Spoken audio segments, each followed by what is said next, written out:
Nous ne pouvons pas venir, maman va bien. Ma femme organise une fête d'anniversaire et nous ne pouvons pas abandonner nos invités. Voilà les mots exacts que Thomas a prononcés au docteur lorsqu'on lui a dit que j'étais en train de mourir, littéralement mourante. Mon cœur avait lâché 3 fois dans l'ambulance et mon fils de 42 ans a choisi les amuse-gueules de Chloé plutôt que la vie de sa mère. Je suis allongée ici, reliée à des machines qui maintiennent mon cœur en vie, fixant le plafond de cette chambre d'hôpital glacial. Il est 2 heures du matin et je suis complètement seule. Le moniteur cardiaque émet des bips irréguliers, me rappelant que chaque battement pourrait être le dernier. Et mes fils sont à 30 mètres d'ici, trinquant au champagne. L'odeur du désinfectant se mélange au goût métallique dans ma bouche depuis mon réveil de la chirurgie d'urgence. Mes mains tremblent chaque fois que j'essaie de les bouger. Et ce n'est pas seulement à cause des médicaments, c'est la rage qui coule dans mes veines comme du venin pur. Madame Dubois, s'il vous plaît, essayez de vous reposer, murmure Camille, l'infirmière de nuit. C'est une jeune femme, peut-être de l'âge de mes belles-filles, mais ses yeux portent une compassion que je n'ai pas vue dans ma propre famille depuis des années. Le docteur a dit que le plus important maintenant est que vous restiez calme. Calme? Comment puis-je rester calme quand je viens de découvrir que pour mes enfants, je suis moins importante qu'une fête? Le docteur Rousseau avait été très clair quand il m'a parlé des appels il y a 2 heures. Ces mots résonnent encore dans ma tête comme des coups de marteau. Je leur ai dit explicitement que cela pouvait être sa dernière nuit, que la crise cardiaque était massive et que nous avions besoin qu'il vienne immédiatement. La réponse d'Antoine était encore pire que celle de son frère. Docteur, elle ne peut pas attendre jusqu'à demain. Isabelle a tout organisé il y a des semaines et tous les invités sont déjà arrivés. Maman est forte. Elle s'est toujours remise de tout. Je me suis toujours remise de tout. Cette phrase résonne dans ma tête comme un écho douloureux. Je me suis remise quand leur père nous a abandonnés il y a 25 ans, me laissant avec 2 adolescents et des montagnes de dettes. Je me suis remise quand j'ai dû travailler 3 emplois pour les mettre dans des lycées privés, nettoyant des bureaux à l'aube, servant dans une brasserie pendant la journée et cousant des vêtements tard dans la nuit. Mes doigts portent encore les cicatrices de la machine à coudre. Je me suis remise quand j'ai vendu ma maison, cette petite maison avec jardin où ils ont grandi, pour aider Thomas avec l'apport pour la sienne. Ce n'est que temporaire, maman, m'avait-il dit. Je te rembourserai dans 2 ans. Cela fait 8 ans. Je me suis remise quand j'ai prêté mes économies de toute une vie, 26 000 € que j'avais économisés sou par sou pendant des décennies, pour l'entreprise d'Antoine qui n'a jamais décollé. C'est un investissement sûr, maman. Dans 6 mois, je te rembourserai tout avec intérêt.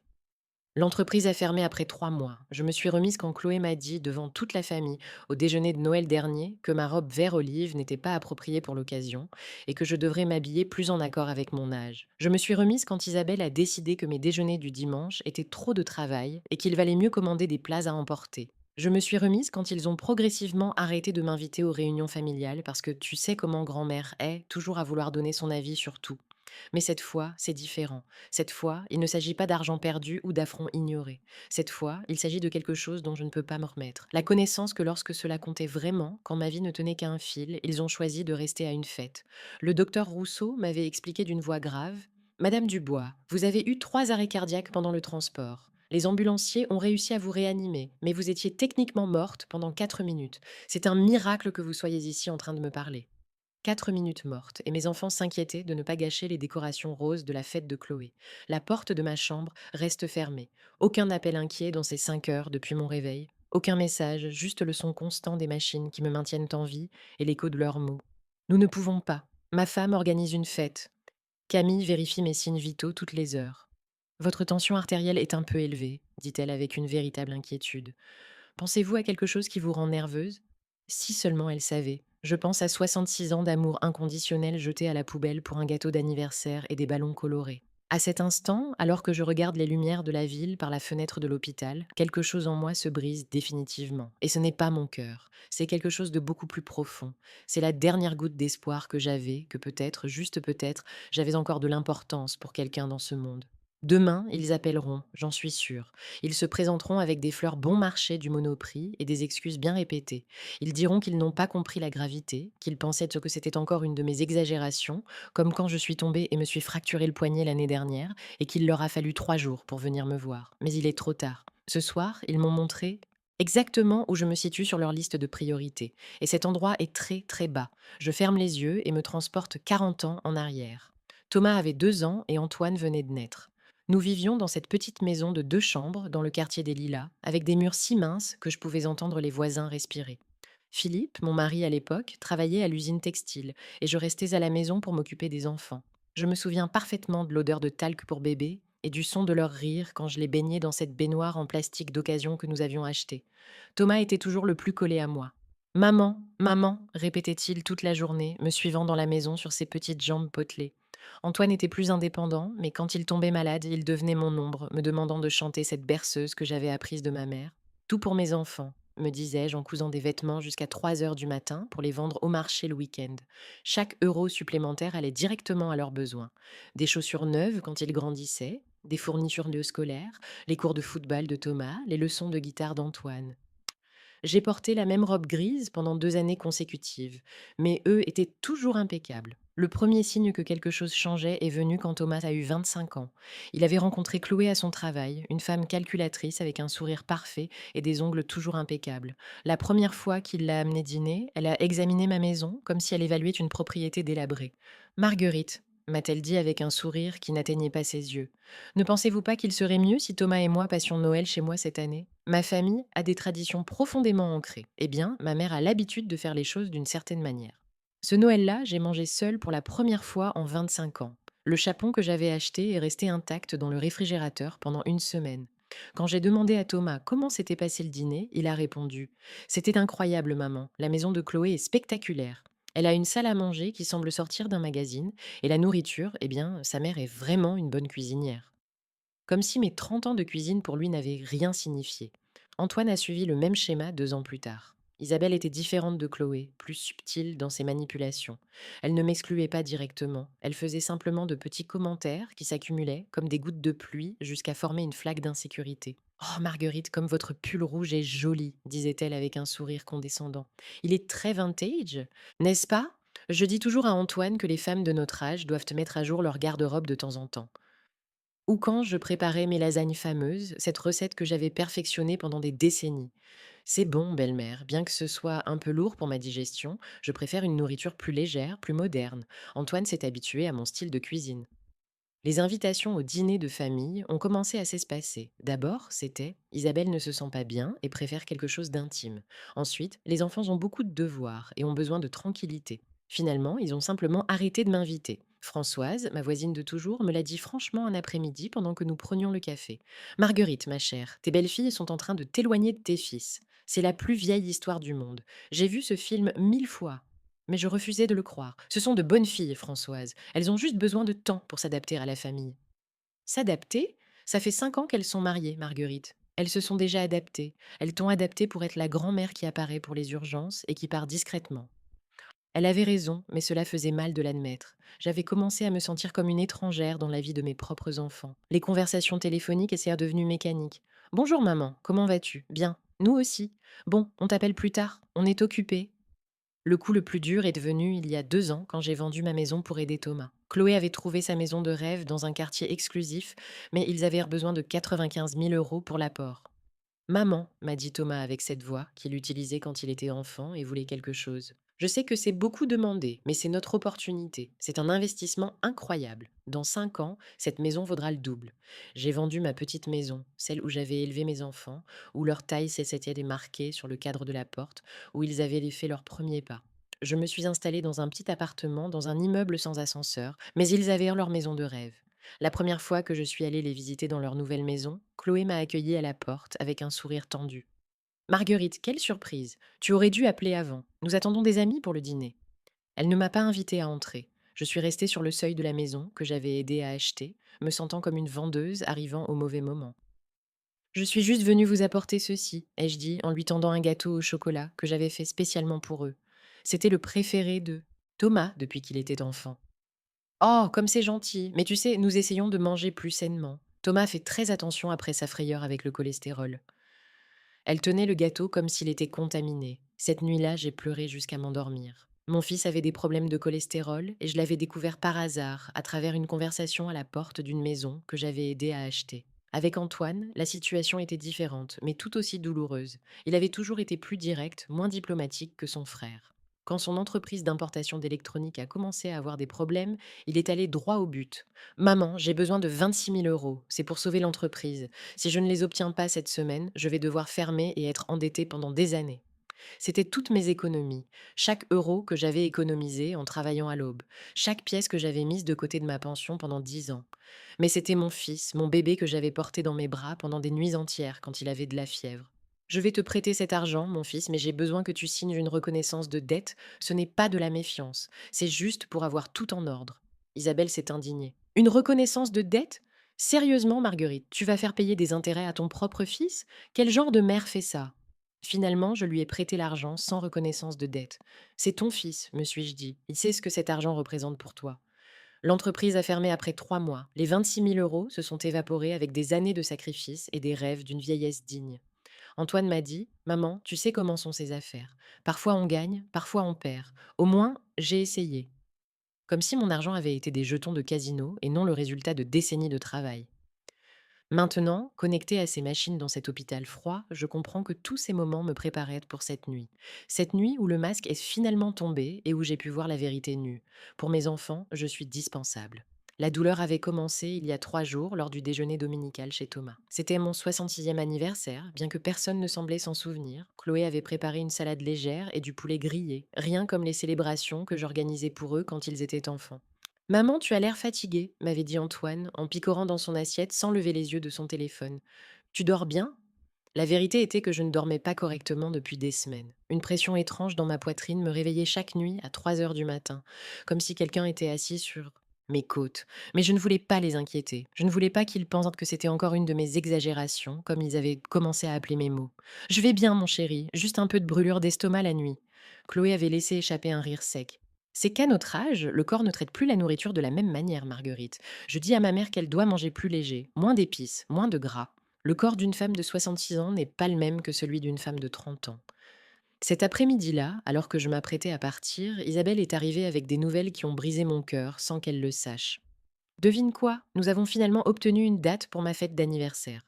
Ce sera ce mercredi au salon de réception du château de Vincennes. Je planifie ça depuis des mois. Mercredi, mon véritable anniversaire avait été dimanche, mais personne ne l'avait mentionné. Mercredi, ils allaient célébrer Isabelle avec tout le faste du monde. Ça va être incroyable, a continué Isabelle avec enthousiasme. J'ai engagé le meilleur traiteur de la ville. Il y aura de la musique live, des décorations thématiques, et plus de 50 invités ont déjà confirmé. Antoine m'a offert cette magnifique robe dorée qui a coûté 1 100 €. 1 100 € pour une robe. Plus que ce que je dépense en vêtements en 2 ans. Je suis restée silencieuse, sentant cette pression dans ma poitrine s'intensifier, alors que je regardais mon fils sourire fièrement d'avoir dépensé en une nuit ce qui me dure 6 mois. Maman, tu es évidemment invitée, m'a dit Antoine, mais son ton sonnait plus comme une courtoisie forcée qu'un véritable désir. Bien que tu saches que ce sera une affaire élégante, Isabelle a invité beaucoup de gens importants de son travail. Le message était clair.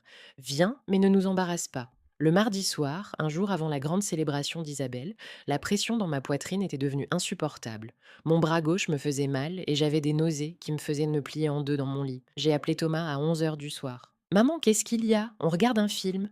Mon fils, je me sens très mal. J'ai une douleur dans la poitrine qui ne passe pas. Tu as pris quelque chose? Une tisane? C'est peut-être le stress. Tu as été très tendu dernièrement avec la fête d'Isabelle. Écoute, on passera te voir demain après la célébration. J'ai raccroché, me sentant plus seule que jamais. Même ma douleur devait attendre que la fête de ma belle-fille soit terminée. Cette nuit-là, je n'ai pas pu dormir une minute. La douleur s'est propagée dans ma mâchoire, mon cou, mon dos. C'était comme si un élastique géant se resserrait autour de mon torse. À 5 heures du matin, j'ai appelé Françoise. Ma chère, ça n'a pas l'air bon du tout, a-t-elle dit après avoir entendu mes symptômes. Je viens te chercher et je t'emmène à l'hôpital. Non, Françoise, c'est mercredi. C'est la fête d'Isabelle. Je ne veux pas gâcher. Gâcher quoi, Marguerite? Tu décris des symptômes de crise cardiaque. Tu penses qu'une fête est plus importante que ta vie? Il s'avère que oui. Il s'avère que pour mes enfants, une fête était plus importante que ma vie. Françoise est arrivée à mon appartement à 6 heures du matin et m'a trouvée assise au bord du lit, transpirant froid et respirant avec difficulté. On va à l'hôpital tout de suite, a-t-elle dit avec cette fermeté que seuls les vrais amis ont. Dans le taxi vers l'hôpital Henri Mondor, la douleur s'est intensifiée jusqu'à devenir insupportable. J'avais l'impression qu'on enfonçait un couteau au centre de ma poitrine et qu'on le tournait lentement. J'ai serré la main de Françoise de toutes mes forces. Tiens bon, Marguerite, on est presque arrivé. Aux urgences, tout s'est passé très vite. L'électrocardiogramme montrait des irrégularités inquiétantes. Ma tension artérielle était au plus haut et les niveaux d'enzymes cardiaques confirmaient ce que les médecins soupçonnèrent déjà. J'étais en train de faire une crise cardiaque massive. Nous devons opérer immédiatement, m'avait dit le docteur Rousseau en préparant le brancard pour m'emmener en chirurgie. Y a-t-il quelqu'un que nous pouvons appeler? De la famille proche? Avec une voix étouffée par la douleur et les médicaments, je leur ai donné les numéros de mes enfants. S'il vous plaît, dites-leur que c'est urgent de venir maintenant. Françoise est restée à tenir ma main jusqu'à ce qu'on m'emmène en salle d'opération. Je reste ici jusqu'à ce que tu sortes. Ma chère, tu n'es pas seule. Mais j'étais seule. Alors qu'on m'administrait l'anesthésie, la dernière chose à laquelle j'ai pensé était mes enfants, se préparant pour une fête pendant que je luttais pour ma vie. Je me suis demandé si Isabelle portait déjà sa robe dorée à 1 100 €, si le traiteur disposait les amuse-gueules élégants, si mes fils essayaient leurs costumes pour impressionner les collègues importants de leurs femmes. Pendant ce temps, ma vie s'échappait sur une table d'opération froide, et mes enfants riaient, dansaient, trinquaient, pendant que leur mère mourait. Je me suis réveillée 6 heures plus tard avec Camille, vérifiant mes signes vitaux, et Françoise endormie sur la chaise à côté de mon lit. Mes enfants étaient toujours remarquablement absents. Est-ce que mes enfants ont appelé? C'était la première chose que j'ai demandé, bien que d'après l'expression de Camille, je connaissais déjà la réponse. Le docteur a parlé avec eux pendant la chirurgie. Il leur a expliqué que vous aviez eu 3 arrêts cardiaques, que la situation était critique, qu'ils devaient venir immédiatement. Mon cœur, déjà faible, s'est encore rétréci. Et qu'ont-ils dit? Camille a hésité avant de répondre. Elle ne voulait clairement pas être la messagère de cette trahison. Mais j'avais besoin d'entendre toute la vérité. Votre fils aîné a dit qu'ils étaient à une fête très importante, qu'ils ne pouvaient pas abandonner les invités, que vous aviez toujours été forte et qu'ils étaient sûrs que vous vous remettriez. Les larmes ont commencé à couler sur mes joues de manière incontrôlable. Ce n'était pas seulement la douleur physique de la période post-opératoire, c'était la douleur de découvrir que la fête d'Isabelle, avec sa robe dorée à 1 100 € et ses amuse-gueules élégants, valait plus que toutes les années que j'avais consacrées à les élever. Votre fils cadet, a continué Camille doucement, a demandé s'il pouvait venir demain matin, après la fin de la célébration. Françoise s'est réveillée en entendant mes pleurs et s'est immédiatement approchée du lit. Ma chère, qu'est-ce qui s'est passé? Quelque chose te fait mal? Tout me fait mal, Françoise. Ça fait mal d'avoir consacré toute ma vie à 2 enfants qui préfèrent une fête à savoir si leur mère va survivre la nuit. À ce moment-là, en fixant le plafond de l'hôpital à 3 heures du matin, tandis que mes enfants trinquaient au champagne à 30 mètres de là, j'ai pris une décision qui allait changer tout pour toujours. Les 3 jours suivants ont été des montagnes russes émotionnelles que je n'aurais jamais pensé devoir vivre. Chaque heure qui passait, sans un appel de mes enfants, ressemblait à un coup de poignard plus profond dans un cœur déjà littéralement brisé. Camille avait commencé à éviter mon regard quand je lui demandais si quelqu'un avait appelé pour prendre de mes nouvelles. Le jeudi matin, 24 heures après la fête d'Isabelle, le téléphone de la chambre a finalement sonné. Mon cœur s'est emballé tellement que la machine a commencé à émettre des bips de manière alarmante. C'était Thomas. Maman, comment vas-tu? Nous venons d'apprendre que tu étais à l'hôpital. Pourquoi tu ne nous as rien dit?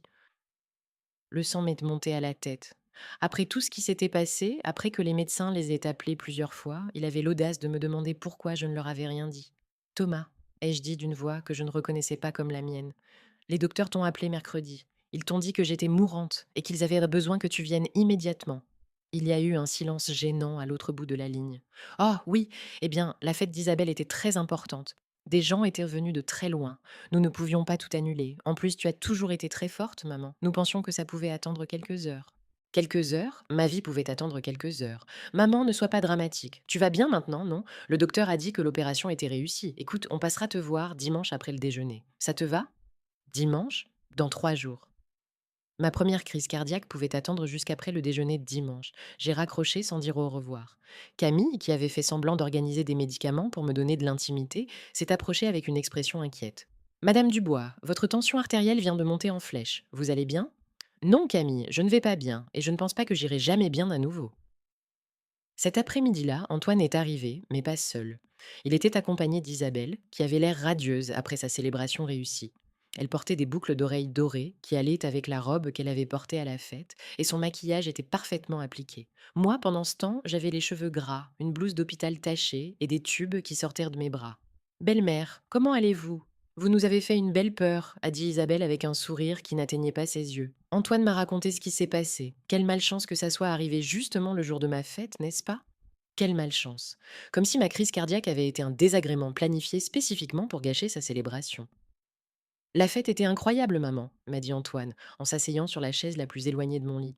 Tu aurais dû voir les décorations. Isabelle a vraiment fait les choses en grand. Plus de 60 personnes sont venues, y compris le patron d'Isabelle et plusieurs clients importants de mon travail. Ils parlaient de la fête pendant que j'avais lutté pour ma vie. Ils parlaient des décorations et des contacts importants qu'ils avaient faits. Comment te sens-tu m'a demandé Isabelle, mais son ton suggérait qu'elle attendait une réponse courte et positive. Tu as l'air beaucoup mieux que ce à quoi nous nous attendions. Les médecins de nos jours font des miracles, n'est-ce pas? Le docteur a dit que j'avais eu 3 arrêts cardiaques, leur ai-je dit en observant leur réaction. J'étais cliniquement morte pendant 4 minutes. Antoine s'est agité mal à l'aise sur sa chaise. Bon, mais c'est fini maintenant, maman. L'important, c'est que tu sois vivante et en train de te rétablir. L'important, ai-je répété, sentant quelque chose en moi durcir comme du ciment, c'est que pendant que je mourais, vous étiez en train de manger des amuse-gueules et de rire avec des invités. Isabelle a froncé les sourcils. Marguerite, ce n'est pas juste que tu nous fasses culpabiliser. Nous ne savions pas que c'était si grave. En plus, qu'est-ce qu'on aurait fait à l'hôpital? Nous ne sommes pas médecins. Il valait mieux que nous soyons là où nous pouvions être utiles, organiser la fête qui avait coûté tant d'argent et d'efforts. Utile, organiser une fête était plus utile qu'accompagner leur belle-mère mourante. Écoute, maman, a interrompu Antoine. Isabelle et moi, on a parlé et on a décidé qu'on va t'aider davantage. On peut passer te voir une fois par semaine, peut-être le dimanche après le déjeuner. Et si tu as besoin de quelque chose d'urgent, tu peux toujours nous appeler tant que ce n'est pas pendant les heures de travail ou quand nous avons des engagements importants.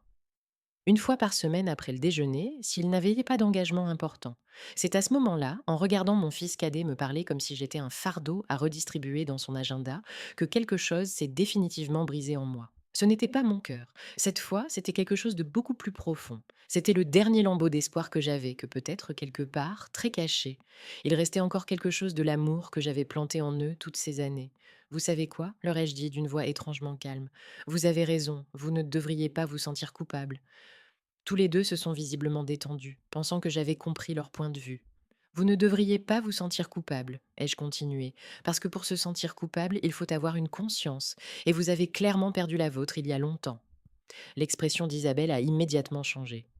Marguerite, il n'y a pas besoin d'être impoli. Nous sommes venus ici pour vous soutenir, même si nous avons 1000 choses à faire. Me soutenir? Ai-je ri. Mais il n'y avait aucun humour dans mon rire. Vous êtes venu pour remplir l'effort social minimum requis pour pouvoir dire que vous avez rendu visite à votre mère malade. Vous êtes venu pour pouvoir dormir tranquillement en sachant que vous avez fait votre bonne action de la journée. Antoine s'est levé, clairement contrarié. Maman, tu es injuste. Nous venons d'expliquer pourquoi nous ne pouvions pas venir plus tôt. La fête d'Isabelle était importante pour notre avenir. Nous ne pouvons pas annuler notre vie chaque fois que tu as un problème de santé. Chaque fois que j'ai un problème de santé. Comme si les crises cardiaques étaient des rhumes que j'attrapais régulièrement pour attirer l'attention. Tu as raison, mon fils, lui ai-je dit, sentant un calme étrange s'emparer de moi. Tu ne peux pas annuler ta vie et je ne te demanderai plus jamais de le faire. Isabelle a souri, pensant qu'elle avait gagné. Je suis contente que vous compreniez, belle-mère. Il est important que nous ayons tous des limites saines dans les relations familiales. Des limites saines. C'était une façon intéressante de décrire l'abandon émotionnel. Ils sont restés encore 10 minutes, parlant principalement entre eux de leurs projets pour le week-end, d'un voyage qu'ils planifiaient pour le mois prochain, d'un nouveau tapis qu'Isabelle voulait acheter pour le salon. J'étais juste une spectatrice silencieuse de leur vie prospère et occupée. Quand ils sont finalement partis, promettant vaguement de revenir bientôt, je me suis retrouvée seule avec Camille et le poids d'une révélation qui me changeait complètement. Madame Dubois, m'a dit Camille en vérifiant ma perfusion, je n'aime pas votre expression. Vous voulez que j'appelle quelqu'un d'autre? Avez-vous d'autres membres de la famille? Des amis proches? J'ai Françoise, ai-je dit. Et apparemment, c'est plus que ce que j'avais avec mes propres enfants. Cette nuit-là, alors que j'écoutais les sons de l'hôpital et que je sentais la douleur lancinante dans ma poitrine cicatrisée, j'ai commencé à planifier quelque chose que je n'aurais jamais pensé devoir faire, quelque chose de définitif, quelque chose qui leur montrerait le véritable coût de leur décision. Cette nuit-là, je n'ai pas pu dormir. Ce n'était pas seulement la douleur physique qui transperçait encore ma poitrine comme des poignards, mais une clarté mentale que je n'avais pas eue depuis des années. Pour la première fois en décennies, je voyais ma vie sans le filtre de l'amour maternel inconditionnel. Je voyais la réalité telle qu'elle était, pas comme j'avais voulu qu'elle soit. Je me suis assise dans le lit d'hôpital et j'ai demandé à Camille du papier et un stylo. Vous allez écrire des lettres, Madame Dubois? M'a-t-elle demandé avec cette douceur que j'en étais venue à apprécier plus que les visites de mes propres enfants. Quelque chose comme ça, ai-je répondu. J'ai besoin de mettre de l'ordre dans mes pensées. J'ai commencé à écrire, et les mots coulaient comme s'ils avaient attendu des années pour sortir. Ce n'était pas juste une lettre, c'était un inventaire complet de ma vie, une comptabilité émotionnelle que je n'avais jamais eu le courage de faire. Cher Thomas et Antoine, ai-je écrit d'une main tremblante, pendant 66 ans, j'ai vécu pour vous. Chaque décision que j'ai prise, chaque sacrifice que j'ai fait, chaque rêve que j'ai abandonné était avec votre bien-être et votre bonheur en tête. Aujourd'hui, allongée dans ce lit d'hôpital, après avoir été cliniquement morte pendant 4 minutes, je comprends finalement que vous n'avez pas vécu un seul jour en pensant au mien. Les larmes ont commencé à tomber sur le papier, brouillant certains mots, mais j'ai continué à écrire. J'avais 66 ans de choses à dire. Quand votre père nous a abandonnés, j'avais 35 ans et vous aviez 18 et 10 ans respectivement. J'étais jeune, j'étais séduisante, j'avais des prétendants qui voulaient refonder une famille avec moi. Mais j'ai choisi de rester seule pour me consacrer entièrement à vous. Je ne voulais pas qu'un homme vous fasse sentir que vous étiez un fardeau ou que vous étiez de trop. J'ai sacrifié la possibilité d'avoir un partenaire, d'avoir plus d'enfants, d'avoir une vie amoureuse complète parce que vous étiez ma priorité absolue. Je me suis souvenu de Monsieur Beaumont, le veuf qui habitait en face et qui m'apportait des fleurs chaque vendredi. Un homme bon qui me courtisait patiemment, mais je refusais toujours, disant que mes enfants avaient besoin de moi. Il a épousé une autre femme 5 ans plus tard. J'ai travaillé 3 emplois pendant 8 ans pour payer votre lycée privé. Ai-je continué à écrire? Je nettoyais des bureaux de 4 heures à 7 heures du matin. Je travaillais à la brasserie de 8 heures à 16 heures et je cousais des vêtements de 18 heures jusqu'à minuit. Je dormais 3 heures par jour du lundi au samedi. Les dimanches, je vous les consacrais entièrement. Je lavais vos vêtements, cuisinais vos plats préférés, vous aidais avec vos devoirs, vous emmenais au parc. Mes mains ont commencé à me faire mal, mais j'avais besoin de tout écrire. C'était comme si en le mettant sur papier, je donnais finalement un poids réel à toutes ces années de dévouement silencieux. Thomas, quand tu as épousé Chloé, j'ai vendu ma maison pour vous aider avec l'apport pour la vôtre, cette maison où vous avez grandi, où vous avez appris à marcher, où nous avons passé les meilleurs Noëls de nos vies. Je l'ai vendue sans réfléchir 2 fois, parce que tu disais que c'était ton opportunité d'avoir une meilleure vie. Je me suis installée dans un appartement d'une chambre au 4e étage sans ascenseur. Mais vous aviez votre maison de rêve. Je me suis arrêtée d'écrire un moment pour essuyer mes larmes. Camille s'est approchée avec inquiétude. Vous vous sentez bien, Madame Dubois? Votre tension artérielle monte à nouveau. Je vais bien, ma chérie. Pour la première fois depuis des années, je vais parfaitement bien. J'ai continué avec la lettre. Antoine, quand ton entreprise était en train de faire faillite, je t'ai prêté mes économies de toute une vie, 26 000 € que j'avais économisés euro par euro pendant 10 ans, travaillant les week-ends jusqu'à mes 70 ans, vendant de la nourriture à la porte de mon immeuble, économisant chaque centime de ma pension.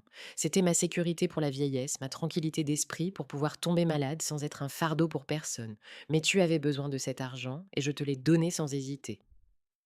L'ironie m'a frappée comme une gifle. J'avais dépensé ma sécurité financière pour qu'il ne me voie pas comme un fardeau, et maintenant il me voyait exactement comme ça, un fardeau. Mais rien de tout cela n'a d'importance maintenant, ai-je écrit, sentant que chaque mot me libérait un peu plus. Ce qui m'a vraiment tué, ce n'ont pas été les sacrifices financiers. Ce qui m'a tué a été de découvrir que mercredi, quand je luttais pour ma vie sur une table d'opération, vous trinquiez au champagne à une fête. J'ai fermé les yeux et me suis permis de revivre cette humiliation une fois de plus. Il était nécessaire de sentir tout le poids de cette trahison pour pouvoir faire ce que je devais faire. Les médecins vous ont appelé à 14 heures pour vous dire que mon cœur avait lâché, que j'avais eu plusieurs arrêts cardiaques, que la situation était critique. Ils vous ont littéralement dit que cela pouvait être la dernière nuit de votre mère. Et vous avez répondu que vous ne pouviez pas venir parce qu'il y avait une fête d'anniversaire avec des amuse-gueules et de la musique live valait plus que la vie de la femme qui vous a mis au monde. Les mots devenaient flous à cause des larmes, mais j'ai continué.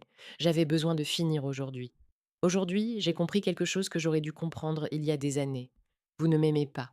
Peut-être que vous vous êtes soucié de moi quand vous étiez enfant et que vous aviez besoin de moi, mais ce sentiment s'est évaporé au moment où vous êtes devenu indépendant. Maintenant, je ne suis qu'une obligation sociale gênante, quelqu'un à visiter occasionnellement pour garder les apparences. Ma main tremblait en écrivant les lignes suivantes, parce que je savais qu'une fois que je les mettrais sur papier, il n'y aurait plus de retour en arrière possible. C'est pourquoi j'ai pris une décision qui va changer nos vies pour toujours. Je ne continuerai pas à vivre comme une mère mendiant des miettes d'attention auprès d'enfants qui me voient comme une nuisance. Je ne continuerai pas à faire semblant que des visites d'obligation et des appels de courtoisie me suffisent. Je ne continuerai pas à accepter que ma vie a moins de valeur qu'une fête, qu'un dîner avec des amis, qu'un week-end chargé. J'ai fait une pause pour reprendre mon souffle. Mon cœur battait fort, mais ce n'était pas de la peur que je ressentais, c'était de la libération. Quand vous lirez cette lettre, je serai déjà partie de vos vies pour toujours. Ne me cherchez pas. Vous ne me trouverez pas. J'ai décidé de recommencer dans un endroit où personne ne connaît mon histoire, où je peux simplement être Marguerite, pas la mère abandonnée qui s'est sacrifiée pour des enfants ingrats. Camille s'est approchée à nouveau.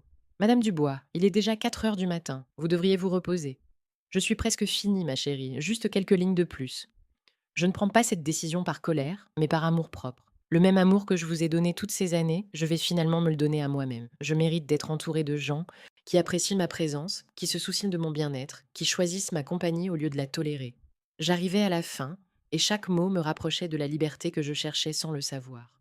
N'attendez pas que je revienne, n'attendez pas de réconciliation, c'est mon adieu définitif. Soyez heureux avec vos vies occupées, vos fêtes importantes et vos priorités claires. Je serai heureuse loin de vous.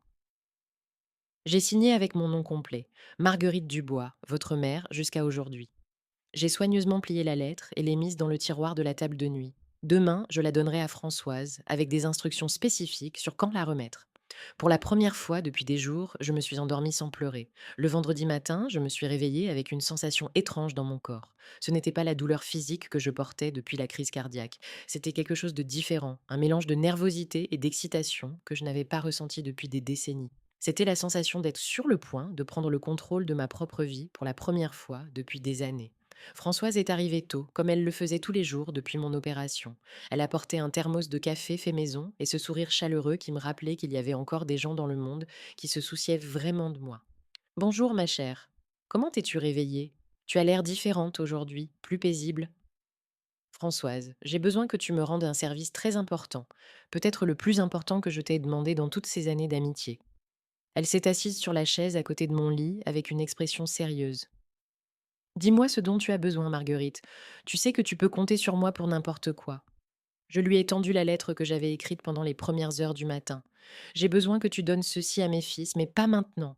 Attends dimanche après-midi quand ils viendront me voir.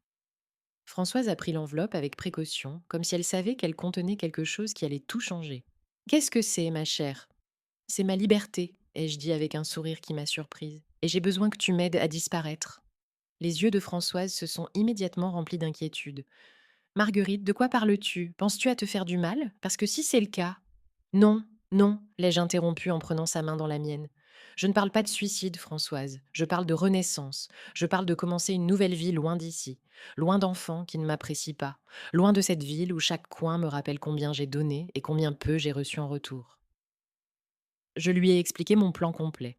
Pendant les dernières heures, j'avais réfléchi à chaque détail, comme si mon esprit attendait depuis des années de planifier ma propre libération. J'ai de l'argent économisé dans un compte que mes enfants ne connaissent pas, lui ai-je dit. Ce n'est pas beaucoup, mais suffisant pour commencer. C'est 7 500 € que j'ai économisés de ma pension au cours des 3 dernières années, après qu'Antoine ait perdu mes économies dans son entreprise ratée. Je les ai à la banque postale, dans un compte uniquement à mon nom. Françoise m'écoutait avec un mélange d'admiration et d'inquiétude. Mais Marguerite, où vas-tu aller? As-tu de la famille dans une autre ville?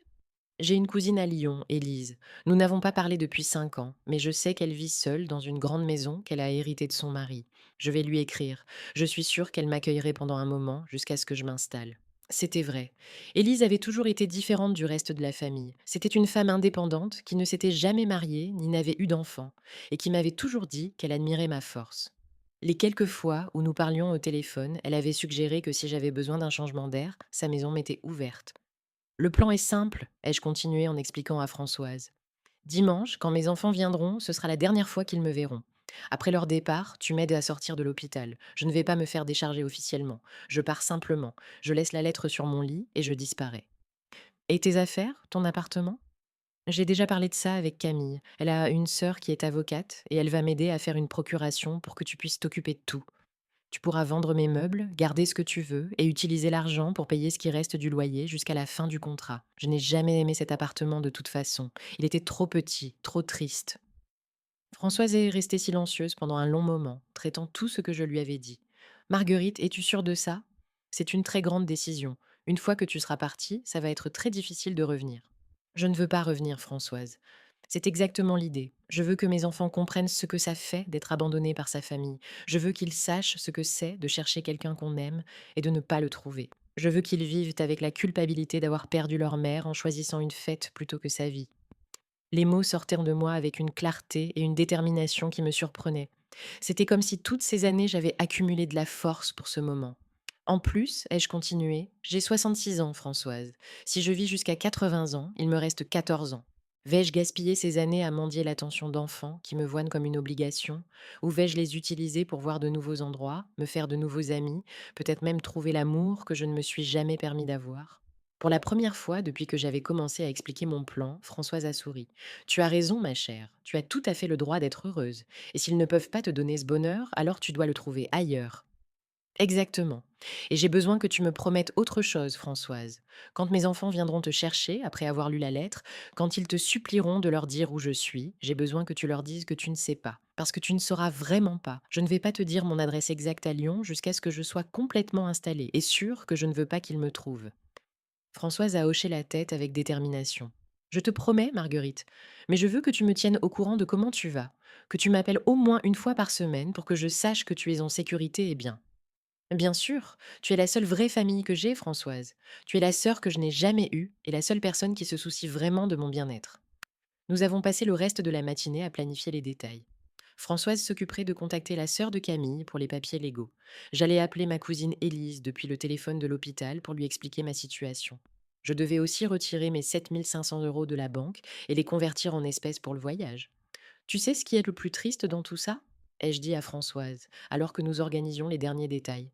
C'est que je suis plus excitée par cette nouvelle vie que par quoi que ce soit qui se soit passé au cours des 10 dernières années. Je me sens comme une adolescente prévoyant de fuguer, mais au lieu de fuir des parents contrôlants, je fuis des enfants ingrats. Ce n'est pas triste, ma chère, c'est libérateur. Tu as passé toute ta vie d'adulte à vivre pour les autres. Il est temps que tu vives pour toi-même. Cet après-midi-là, j'ai appelé Élise depuis le téléphone de l'hôpital. Sa voix semblait surprise, mais vraiment heureuse de m'entendre. Marguerite, quelle belle surprise! Comment vas-tu, cousine? Élise, j'ai besoin de te dire quelque chose d'important. Je traverse une situation très difficile avec mes enfants et j'ai besoin de faire un changement radical dans ma vie.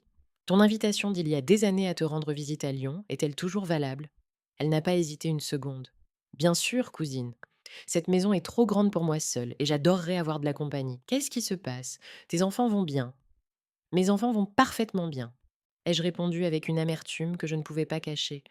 Tellement bien qu'ils n'ont besoin de leur mère pour rien. Je te raconterai tout quand j'arriverai, mais j'ai besoin de partir d'ici le plus vite possible. Viens quand tu veux, Marguerite. Tu as une chambre qui t'attend ici aussi longtemps que tu en as besoin. Quand j'ai raccroché le téléphone, j'ai senti comme si je venais d'acheter un billet pour la liberté. Le samedi après-midi, Camille est venue avec sa sœur. Maître Sophie Laurent était une femme d'une quarantaine d'années, avec une expression sérieuse mais bienveillante. Elle a étalé plusieurs documents sur la table roulante de mon lit d'hôpital. Madame Dubois, a-t-elle commencé professionnellement. Ma sœur m'a expliqué votre situation. Ce que vous faites demande beaucoup de courage. Merci, maître. Avez-vous tous les papiers prêts? Voici. Cette procuration donne à Madame Johnson l'autorité complète sur vos affaires ici. Elle pourra vendre vos biens, annuler des contrats, gérer tout problème. J'ai aussi préparé un document certifiant que vous êtes mentalement compétente. Et si mes enfants essayent d'utiliser ces documents pour me déclarer mentalement incapable? Ai-je demandé, une inquiétude que je n'avais pas encore exprimée. Sophie a souri avec confiance. Impossible. J'ai des témoins, de la documentation médicale prouvant vos facultés. C'est une décision réfléchie, pas impulsive. Vous êtes une adulte avec le droit absolu de décider où vivre. Mais ils essaieront, ai-je dit. Je connais Thomas. Il va essayer de me retrouver, de me faire revenir. Ils peuvent essayer, a répondu Sophie. Mais légalement, vous n'avez aucune obligation. Vous n'êtes pas sous tutelle. Vous êtes libre. J'ai signé tous les papiers, sentant avec chaque signature que je m'éloignais de plus en plus de ma vie précédente et que je me rapprochais de ma liberté. Il y a une dernière chose, a dit Sophie en me tendant une carte de visite. Voici mes coordonnées. Si vos enfants ou quelqu'un essaie de vous harceler ou de vous retrouver contre votre volonté, appelez-moi immédiatement. J'ai des contacts dans toute la France, je peux vous aider. Merci, maître Laurent. Vous ne savez pas combien cela signifie pour moi. Je le sais, a-t-elle dit avec un sourire triste. J'ai vu trop de femmes de votre âge sacrifier toute leur vie pour des enfants qui les traitent comme des fardeaux. Il est temps que quelqu'un se défende. Ce soir-là, Françoise est revenue avec une enveloppe pleine d'argent. Voilà tes 7 500 €, a-t-elle dit. Je suis allée à ta banque avec la procuration que Sophie a préparée.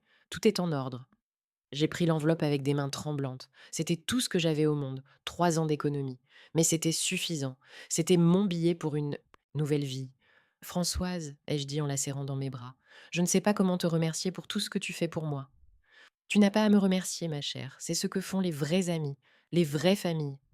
Le dimanche est arrivé plus vite que je ne l'avais prévu. Je me suis réveillée à 6 heures du matin avec un mélange d'anxiété et d'excitation qui me retournait l'estomac. C'était mon dernier jour en tant que mère de Thomas et d'Antoine. Demain matin, je serai simplement Marguerite, une femme libre commençant une nouvelle vie. Camille a remarqué ma nervosité en vérifiant mes signes vitaux. Vous avez l'air très tendue aujourd'hui, Madame Dubois. Vous vous inquiétez de quelque chose? Au contraire, ma chérie, je suis excitée. Aujourd'hui est le dernier jour d'une vie qui ne me sert plus. Pendant la matinée, j'ai revu mentalement tout ce que j'avais planifié. Françoise avait retiré mes 7 500 € de la banque le vendredi et les gardé chez elle. La sœur de Camille avait préparé la procuration qui permettrait à Françoise de gérer mes affaires juridiques. Ma cousine Élise attendait mon arrivée à Lyon à bras ouverts. Tout était prêt. Thomas et Antoine sont arrivés exactement à 14 heures, comme ils l'avaient promis. Après le déjeuner, bien sûr. Isabelle est venue avec Antoine, portant une nouvelle robe couleur corail, qui coûtait probablement plus que ce que je dépense en nourriture en 2 mois. Chloé est arrivée 15 minutes plus tard, s'excusant parce qu'elle avait dû finir un appel de travail super important. Maman, tu as l'air beaucoup mieux, m'a dit Thomas en s'asseyant sur la chaise la plus éloignée de mon lit. Le docteur nous a dit que tu serais probablement déchargée cette semaine. Oui, est intervenue Chloé. Nous l'avons dit, c'était impossible que ce soit aussi grave que les médecins l'ont dit. Tu as toujours été très forte. Très forte, comme si ma force était une excuse pour leur abandon. Et quels sont tes plans quand tu sortiras de l'hôpital m'a demandé Isabelle avec ce faux sourire qu'elle avait perfectionné. J'espère que tu comprends qu'avec nos horaires de travail, ça va être difficile pour nous de te rendre visite très souvent, mais on peut t'appeler les week-ends. T'appeler les week-ends. S'ils n'avaient pas d'engagement plus important, bien sûr. En fait, a dit Antoine, Isabelle et moi, on parlait et on pensait que ce serait peut-être une bonne idée pour toi de considérer de déménager dans une de ces résidences pour personnes âgées, tu sais, où il y a des infirmières 24 heures sur 24 et des activités pour te garder occupé. Une maison de retraite, un EHPAD. Ils voulaient me mettre dans un EHPAD après m'avoir abandonné pendant ma crise cardiaque. Il y en a des très bien, a continué Isabelle, excitée par l'idée. Nous en avons visité une le week-end dernier, juste pour vérifier. C'est très propre. La nourriture a l'air décente et ce n'est pas si cher. Ça coûte environ 1 850 € par mois, mais avec ta pension et une petite contribution de notre part, ce serait totalement faisable. 1 850 € par mois, le même montant que la robe d'Isabelle pour sa fête d'anniversaire. Le meilleur de tout, a ajouté Thomas, c'est que tu serais entouré de gens de ton âge. Tu pourrais te faire des amis, jouer aux cartes, participer à des activités. Ce serait beaucoup mieux que d'être seul dans cet appartement où personne ne peut s'occuper de toi si quelque chose arrive. Je suis restée silencieuse, regardant mes 2 fils planifier ma vie comme si j'étais un problème logistique qui avait besoin d'être résolu. Ils ne me demandaient pas ce que je voulais faire. Ils m'informaient qu'ils avaient en décidé pour moi. En plus, a continué Chloé, ce serait plus sûr pour tout le monde. Si tu as une autre urgence médicale, le personnel là-bas pourrait s'en occuper sans que nous ayons à abandonner nos emplois ou nos engagements importants. Voilà la vérité nue. Ils voulaient s'assurer que la prochaine fois que je serais mourante, ils ne seraient pas dérangés pendant leurs engagements importants. Et quand prévoyez-vous de mettre en œuvre ce plan leur ai-je demandé avec un calme qui me surprenait. Eh bien, il n'y a pas d'urgence, a dit Antoine. Mais peut-être dans les 2 ou 3 prochains mois. Comme ça, tu as le temps de t'habituer à l'idée et nous pouvons économiser pour le paiement initial. 2 ou 3 mois. Le temps qu'ils me donnèrent pour me préparer à mon exil officiel. Tu sais quoi leur ai-je dit, sentant un sourire étrange se former sur mes lèvres. Je pense que vous avez raison. Je pense que j'ai besoin de faire un changement radical dans ma vie. Les 4 se sont visiblement détendus, pensant que j'avais accepté leur plan. Je suis contente que tu le vois comme ça, maman, a dit Thomas. Ça va être mieux pour tout le monde. Sans aucun doute, ai-je ajouté. Ça va être mieux pour tout le monde. Ils ont passé l'heure suivante à parler principalement entre eux de leur plan de week-end, des vacances qu'ils planifiaient pour le mois prochain, d'un nouveau canapé que Chloé voulait acheter pour le salon. J'étais juste une spectatrice silencieuse de leur vie prospère et occupée. À 16 heures, ils ont commencé à faire les gestes typiques d'adieu. Chloé a regardé sa montre pour la 3e fois en 5 minutes. Isabelle a bâillé de manière exagérée. Antoine vérifiait évidemment son téléphone. Bon, maman, a dit Thomas en se levant. Je pense qu'il est temps pour nous de partir. Nous avons un dîner avec les parents de Chloé et nous ne voulons pas être en retard. Un dîner avec les parents de Chloé. Bien. Sûr, ils étaient pressés de partir. C'est bon, mes chéris, allez en paix. Chacun d'eux m'a donné un baiser rapide et superficiel sur le front, le genre de baiser qu'on donne par obligation. Isabelle a même essuyé ses lèvres après, comme si ma peau avait laissé un résidu désagréable. On t'appellera cette semaine, a promis Antoine depuis la porte. Et on commencera à chercher d'autres EHPAD, a ajouté Chloé. Prends bien soin de toi, belle-mère, a dit Isabelle avec ce faux sourire. Et ne t'inquiète de rien, nous allons nous occuper de tout. Ils sont partis, laissant derrière eux le parfum coûteux d'Isabelle et l'écho de leurs promesses vides. Je suis restée seule dans la chambre, regardant la porte par laquelle mes enfants venaient de sortir. Dans quelques minutes, Françoise allait entrer pour m'aider avec la phase finale de mon plan. Dans quelques heures, je serai dans un car pour Lyon. Demain, le lit d'hôpital serait vide, et mes enfants liraient la lettre qui changerait leur vie pour toujours. Pour la première fois depuis la crise cardiaque, j'ai vraiment souri. Ce n'était pas un sourire de bonheur, mais de libération. C'était le sourire d'une femme qui avait finalement décidé que sa propre vie valait plus que le confort émotionnel d'enfant ingrat.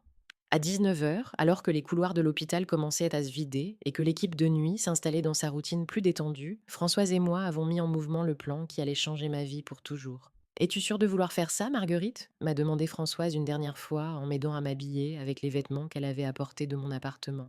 Une fois que nous serons partis d'ici, il n'y aura plus de retour en arrière. Françoise, ça fait 40 ans que je n'ai pas de retour en arrière. Depuis le jour où j'ai décidé que mes enfants étaient de plus importants que moi-même, je n'ai pas eu de chemin de retour. Ceci est la première fois en décennies que j'ai l'impression d'avancer vers quelque chose, pas de fuir quelque chose.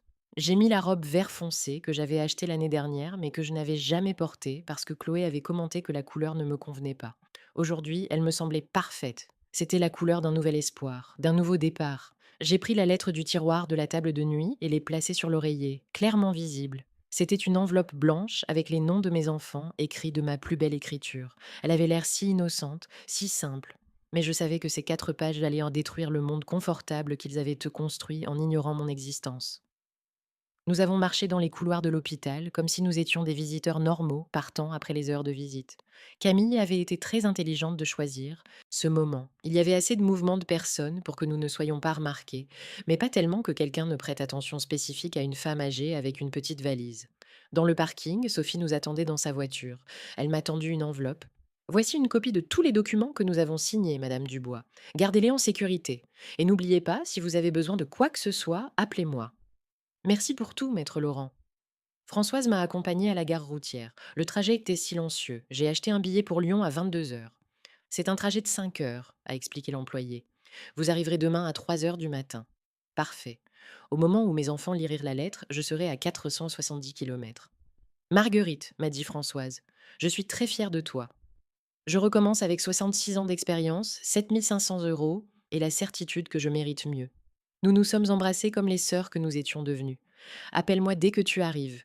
Chaque semaine, Françoise, tu es ma seule vraie famille. Je suis montée dans le car avec ma petite valise et mon cœur rempli d'émotions.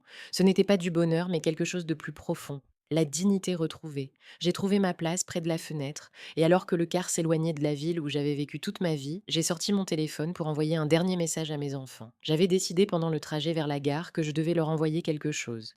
Pas pour expliquer mes raisons, c'était déjà dans la lettre, mais pour qu'ils sachent que cet adieu était définitif. Thomas et Antoine, au moment où vous lirez ceci, je serai déjà loin. Dans mon lit d'hôpital, vous trouverez une lettre qui explique tout. Ne me cherchez pas. C'est ma décision finale. Soyez heureux avec vos vies occupées et vos priorités claires. Je serai heureuse sans vous. Marguerite. J'ai envoyé le message et j'ai immédiatement éteint mon téléphone. Je ne voulais pas lire leurs réponses désespérées, leurs tentatives de manipulation émotionnelle, leurs supplications de dernière minute.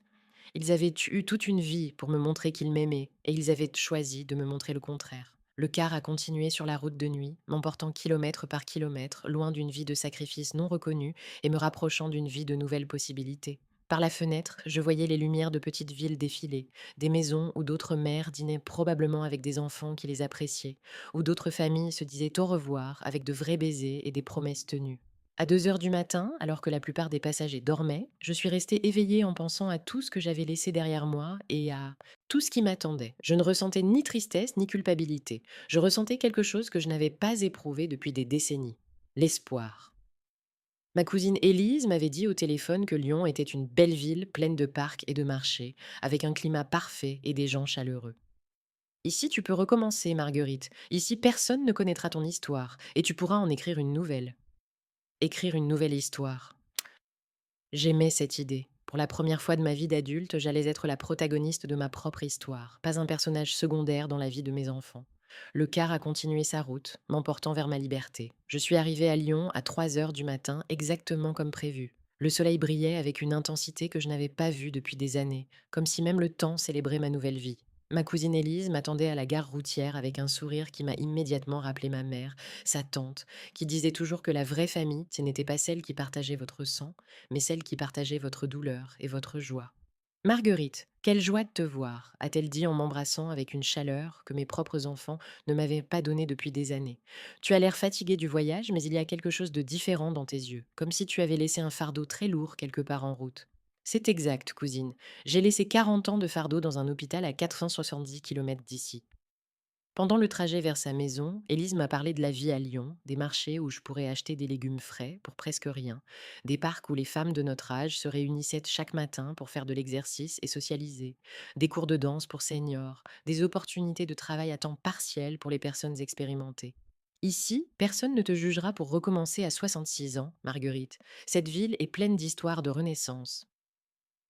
Sa maison était exactement comme elle l'avait décrite. Grande, pleine de lumière, avec un jardin où les roses, le jasmin et un citronnier remplissaient l'air de parfum. Ma chambre avait une fenêtre donnant sur le jardin et un lit avec des draps blancs qui sentèrent la lavande. Ce sera ta maison aussi longtemps que tu en auras besoin, cousine. Et si tu décides de rester pour toujours, ce sera un honneur pour moi. Cet après-midi-là, pendant qu'Élise préparait un repas fait maison qui me rappelait mon enfance, j'ai reçu l'appel que j'attendais. C'était Françoise. Marguerite, je viens de livrer la lettre. C'était exactement comme tu l'avais imaginé. Raconte-moi tout, Françoise. J'ai besoin de savoir comment ils ont réagi. Je suis arrivée chez Thomas à 17 heures, comme nous l'avions convenu. Ils étaient en train de dîner tranquillement en disant famille. Quand je leur ai dit que j'avais une lettre de toi, Chloé a levé les yeux au ciel et a dit c'est probablement encore une de ces dramatisations parce que nous ne l'avons pas visitée en 2 jours. J'ai ri amèrement. Même mes lettres, il les considérait comme des dramatisations. Mais quand Thomas a commencé à lire, son visage est devenu complètement blanc. Marguerite, il est devenu pâle comme un drap. Il a commencé à lire à haute voix et tout le monde est tombé complètement silencieux. Quand il a fini, Isabelle a crié ce n'est pas possible, les mères n'abandonnent pas leurs enfants. Et Antoine a commencé à composer ton numéro désespérément. Et qu'est-ce que tu leur as dit quand ils t'ont demandé où j'étais? Exactement ce que tu m'as demandé. Je leur ai dit que je ne savais pas, que tu m'avais seulement demandé de livrer la lettre et que tu ne m'avais pas dit où tu allais. Thomas s'est mis en colère et a crié qu'il était impossible que je ne sache rien, que nous étions de très bonnes amies. Mais je suis restée ferme. Comment avait-il l'air quand tu es partie? Dévastée, Marguerite. Mais ce n'était pas de la tristesse que je voyais sur leur visage, c'était de la panique de réaliser qu'ils avaient en perdu quelque chose pour toujours et que c'était de leur propre faute. Cette nuit-là, allongée dans mon nouveau lit, dans ma nouvelle ville, avec le parfum du jasmin entrant par la fenêtre, j'ai reçu des dizaines d'appels manqués et de messages textes de mes enfants. Je n'ai répondu à aucun, mais je les ai tous lus. Maman, s'il te plaît, appelle-nous, nous pouvons parler de ça. Thomas. Marguerite, c'est ridicule. Les mères ne peuvent pas simplement disparaître. Chloé. Maman, je comprends que tu sois fâchée, mais c'est extrême. Reviens et nous arrangerons tout. Antoine. Belle-mère, je pense que vous exagérez, nous vous aimons, nous avons juste des vies occupées. Isabelle. Les messages vont continuer pendant des jours, devenant progressivement plus désespérés, plus suppliants, plus conscients de l'ampleur de ce qu'ils avaient perdu. Maman, je suis allée à l'hôpital et j'ai trouvé ton lit vide. Le docteur a dit que tu es partie sans être déchargée. C'est dangereux pour ta santé. Thomas. S'il te plaît, maman, fais-nous au moins savoir que tu vas bien. Nous sommes très inquiets. Antoine. Marguerite, nous avons réfléchi et tu as raison sur beaucoup de choses. Nous pouvons changer. Reviens, s'il te plaît. Chloé. Mais il était trop tard pour les changements. Il était trop tard pour les regrets. Ils avaient eu 40 ans pour changer. 40 ans pour m'apprécier. 40 ans pour me montrer que ma vie comptait. Je n'allais pas leur donner une deuxième chance. 3 semaines après mon arrivée à Lyon, j'avais déjà établi une routine qui me remplissait d'une paix que je n'avais pas connue depuis des décennies. Je me réveillais tôt pour marcher dans le parc de la Tête d'Or avec un groupe de femmes de mon âge qui m'avaient accueillie comme si j'étais une amie de toujours. Simone, une ancienne professeure de 68 ans, avec un rire contagieux. Claudette, veuve comme moi, qui avait perdu son mari il y a 3 ans, mais qui avait trouvé la joie de vivre dans le jardinage et la randonnée. Marie-France, la plus jeune du groupe à 62 ans, qui nous racontait toujours des histoires drôles sur ses petits-enfants qui l'adoraient et venaient la voir chaque semaine. Ces femmes ne savaient rien de mon passé douloureux, et c'était exactement ce que je voulais. Elles me connaissaient comme Marguerite, la nouvelle venue de la région parisienne qui aimait la peinture et qui avait toujours un sourire aux lèvres. Pas comme la mère abandonnée, pas comme la victime, juste Marguerite. J'avais trouvé un travail à temps partiel dans une boutique du centre-ville, La Belle Époque, qui vendait des vêtements vintage et des accessoires. La propriétaire, Madame Beaumont, était une femme élégante de 55 ans qui avait immédiatement apprécié mon goût et mon expérience avec les tissus. Vous avez un œil pour la qualité, Marguerite m'avait-elle dit le premier jour. C'est rare de nos jours. Je travaillais 3 après-midi par semaine, assistant des dames qui apprécient mes conseils et mon attention. C'était gratifiant de voir leur visage s'illuminer quand elles trouvaient la pièce parfaite, de savoir que je contribuais à leur bonheur sans m'effacer moi-même. L'après-midi, je prenais des cours de peinture à la Maison de la Culture avec un professeur patient qui s'appelait Julien, un artiste de 45 ans qui m'encourageait à explorer mon style. Vous avez un talent naturel pour les couleurs, Madame Dubois, me disait-il souvent. Ne copiez pas, créez. J'avais commencé par des paysages timides, mais progressivement, mes toiles devenaient plus audacieuses, plus expressives. Je peignais ce que je ressentais, la liberté, le renouveau, la joie simple d'exister pour moi-même. Tu as l'air 10 ans plus jeune, Marguerite, m'a dit Élise un après-midi alors que nous peignions ensemble dans le jardin. C'est incroyable ce que la liberté peut faire pour une femme. Elle avait raison. Je me sentais renaître comme si les 66 années de sacrifice n'avaient été qu'une préparation pour cette nouvelle vie où je pouvais enfin être moi-même. Un mois plus tard, j'ai rencontré Monsieur Garnier au cours de danse de salon. C'était un veuf de 70 ans, retraité ingénieur, avec des yeux gentils et un rire facile qui me rappelait les meilleurs jours de ma jeunesse. Il avait perdu sa femme il y a 5 ans d'un cancer, et il me confiait parfois combien il était difficile de réapprendre à vivre seul après 45 ans de mariage. Mais on survit, me disait-il avec philosophie. On trouve de nouvelles raisons de se lever le matin. Il n'y avait rien de romantique entre nous, du moins pas au début. C'était simplement agréable d'avoir la compagnie d'un homme qui me traitait avec respect et admiration, qui valorisait ma conversation et ma présence, qui ne me voyait pas comme une obligation ou une charge, mais comme une personne intéressante avec qui passer du temps. Marguerite, m'a-t-il dit un après-midi après avoir dansé. Je ne sais pas ce qui t'a amené à Lyon, mais j'espère que c'était quelque chose de bon parce que ton arrivée a définitivement été quelque chose de bon pour nous tous. Les messages de mes enfants avaient l'air progressivement diminué, passant de désespéré à suppliant, de suppliant à en colère, de en colère à résigné. Le dernier message que j'avais reçu il y a une semaine disait: Maman, si c'est vraiment ce que tu veux, nous le respectons. Nous voulons juste savoir que tu vas bien et que tu es heureuse. Nous avons réalisé beaucoup de choses depuis ton départ, et tu as raison sur tout ce que tu as dit. Nous espérons qu'un jour tu pourras nous pardonner. Thomas. Les pardonner. Peut-être qu'un jour je pourrai les pardonner, mais je ne pourrai jamais oublier. Et je ne retournerai définitivement jamais être la mère qui mendiait des miettes d'attention. 6 mois après mon arrivée à Lyon, alors que je prenais un café dans le jardin par un matin ensoleillé, j'ai réfléchi à tout ce que j'avais gagné en perdant mes enfants. J'avais gagné la dignité, le respect de moi-même, des amitiés sincères, de nouvelles expériences et la possibilité de vivre mes dernières années comme je voulais les vivre, pas comme les autres attendaient que je les vive. Mon téléphone a sonné, c'était Françoise avec son appel hebdomadaire. Comment vas-tu, ma chère? Tu as l'air de plus en plus heureuse. Je suis mieux que jamais, Françoise. Hier, je me suis inscrite à un cours de littérature à l'université du troisième âge. Imagine, à 66 ans, je vais étudier quelque chose que j'ai toujours aimé, mais que je n'ai jamais pu faire parce que j'étais trop occupée à élever des enfants qui ne m'appréciaient pas. Ça me rend si heureuse de t'entendre comme ça, Marguerite. Et eux, as-tu eu des nouvelles? Je les vois occasionnellement publier des photos sur les réseaux sociaux. Ils continuent avec leur vie occupée, leurs fêtes importantes, leurs engagements urgents. La différence est que maintenant, je n'ai pas à faire semblant de m'en soucier. Cette nuit-là, en écrivant dans le journal que j'avais commencé à tenir, j'ai réfléchi à la décision la plus courageuse de ma vie. Ça n'avait pas été facile. Il y avait eu des moments de solitude, des moments où l'illusion d'avoir une famille qui m'aimait me manquait. Mais ces moments devenaient de moins en moins fréquents, remplacés par la satisfaction profonde de vivre enfin pour moi-même. Cher journal, ai-je écrit, aujourd'hui j'ai eu 67 ans. C'est le premier anniversaire que je célèbre sans attendre que mes enfants appellent, sans me sentir déçue par leur indifférence. Élise a organisé une petite fête pour moi avec nos amis du parc. Et pour la première fois depuis des décennies, je me suis sentie vraiment aimée et valorisée. C'est la vie que je mérite. C'est la vie que j'aurais toujours dû avoir. J'ai fermé le journal et j'ai regardé par la fenêtre le jardin illuminé par la lune. Demain serait un autre jour de ma nouvelle vie, un autre jour de liberté, un autre jour d'être simplement Marguerite. Pas la mère abandonnée, pas la femme sacrifiée, mais une femme complète vivant selon ses propres termes. Et pour la première fois en 40 ans, c'était plus que suffisant. 2 mois plus tard, j'ai fait quelque chose que je n'avais jamais pensé faire. J'ai répondu à un message de Thomas. Pas parce que je voulais me réconcilier, mais parce qu'après 8 mois de silence, j'avais finalement trouvé la paix nécessaire pour poser mes limites sans colère. Thomas, ai-je écrit, j'ai reçu tous tes messages ces derniers mois. Je vois que tu dis avoir compris, que tu veux changer, que tu regrettes.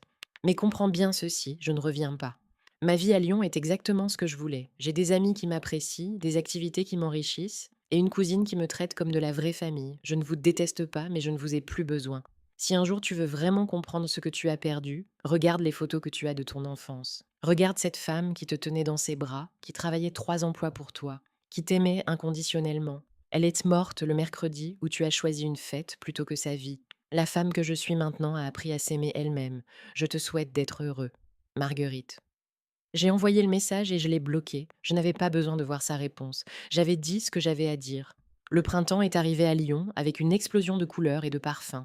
Les cerisiers du parc de la Tête d'Or étaient en fleurs et j'ai commencé à peindre des aquarelles de paysages que je vendais au marché d'artisanat local. Avec l'argent que je gagnais entre mon travail à la boutique et mes peintures, j'ai pu louer un petit studio près de chez Élise. Ce n'était pas grand, mais c'était à moi. C'était mon espace, payé avec mon argent, décoré selon mes goûts. «Tu es sûre que tu veux déménager?» m'avait demandé Élise quand je lui ai annoncé mes plans. «Tu sais que tu peux te rester ici aussi longtemps que tu veux?» «Je sais, cousine, et je t'en serai éternellement reconnaissante. Mais j'ai besoin de cet espace à moi. Pour la première fois de ma vie, je vais avoir un endroit qui est uniquement le mien. Pas partagé avec un mari, qui m'a abandonné, pas sacrifié pour les besoins de mes enfants. Juste le mien.» Le jour de mon déménagement, mes nouvelles amies du parc sont venues m'aider. Simone, Claudette, Marie-France, des femmes qui m'avaient accueillie sans question, sans jugement, qui avaient célébré mes petites victoires et m'avaient soutenue pendant les moments difficiles. À ta nouvelle vie, Marguerite, a dit Simone en levant un verre de vin pendant le petit vin d'honneur improvisé dans mon nouveau studio. Tu es une inspiration pour nous toutes? Une inspiration? Ai-je demandé, surprise. Oui, a répondu Marie-France. Tu nous as montré qu'il n'est jamais trop tard pour se mettre en premier, que l'amour maternel ne signifie pas l'autosacrifice complet, que nous avons aussi le droit d'être heureuses. Ces paroles m'ont touchée plus profondément que je ne l'aurais imaginé. Je n'avais pas seulement changé ma propre vie, j'avais peut-être inspiré d'autres femmes à valoriser la leur. Un an après mon départ de l'hôpital, j'étais assise à la terrasse d'un café sur les bords de la Saône, regardant le coucher de soleil peindre le ciel en rose et orange. Monsieur Garnier était assis en face de moi, nous parlant de tout et de rien. Il m'avait invité au théâtre la semaine prochaine, et j'avais accepté. Pas parce que je cherchais un amour romantique, mais parce que j'appréciais sa compagnie, parce que je méritais de passer du temps avec des gens qui me valorisaient. Tu sais ce qui est beau dans ta histoire, Marguerite, m'a-t-il dit en sirotant son café, c'est que tu n'as pas fui ta vie, tu l'as choisie. Il y a une grande différence. Il avait raison, je n'avais pas fui, j'avais choisi. J'avais choisi ma dignité plutôt que l'humiliation. J'avais choisi le respect de moi-même plutôt que des miettes d'attention. J'avais choisi de vivre plutôt que de simplement survivre. Mon téléphone a vibré. C'était un message de Françoise avec une photo. Regarde ce que j'ai trouvé en rangeant ton ancien appartement. C'était une photo de moi avec Thomas et Antoine quand ils étaient petits, tous les trois riant dans le jardin de notre ancienne maison verte. J'ai regardé la photo pendant un long moment. Ces deux petits garçons qui me serraient si fort, qui criaient «Maman, maman!» avec tant d'amour. Où étaient-ils partis? Quand s'étaient-ils transformés en hommes qui voyèrent leur mère comme une obligation? Mais ensuite j'ai regardé mon reflet dans la vitre du café. La femme que je voyais n'était plus celle qui mendiait de l'amour. C'était une femme qui se respectait, qui avait des amis, des projets, une vie riche et pleine. J'ai souri à mon reflet. Au revoir, les petits garçons de la photo, ai-je murmuré. J'aurais aimé que vous deveniez les hommes que j'espérais. Mais les hommes que vous êtes devenus m'ont donné le plus grand cadeau sans le savoir, la liberté d'être moi-même. J'ai rangé mon téléphone et je me suis concentrée sur le coucher de soleil, sur la conversation agréable avec Monsieur Garnier, sur le goût parfait du café, sur la brise douce de la Saône, sur la vie que j'avais choisie. Parce qu'à la fin, ce n'étaient pas mes enfants qui avaient décidé de mon destin final, c'était moi. Et c'était la décision la plus puissante que j'ai jamais prise. Si vous avez vraiment aimé mon histoire, vous pouvez me soutenir en envoyant un super thanks pour que je puisse écrire plus d'histoires comme celle-ci. Merci beaucoup d'avance. Et vous? Que feriez-vous à la place de cette personne? J'aimerais vraiment entendre vos pensées, alors laissez-les dans les commentaires. Je suis toujours curieuse de savoir ce que vous pensez. Oh, et faites-moi savoir où vous avez entendu cette histoire. Si vous voulez entendre plus d'histoires de vie comme celle-ci, aimez la vidéo et abonnez-vous à ma chaîne. Il y en a beaucoup d'autres qui vous attendent. Gros câlins et à bientôt.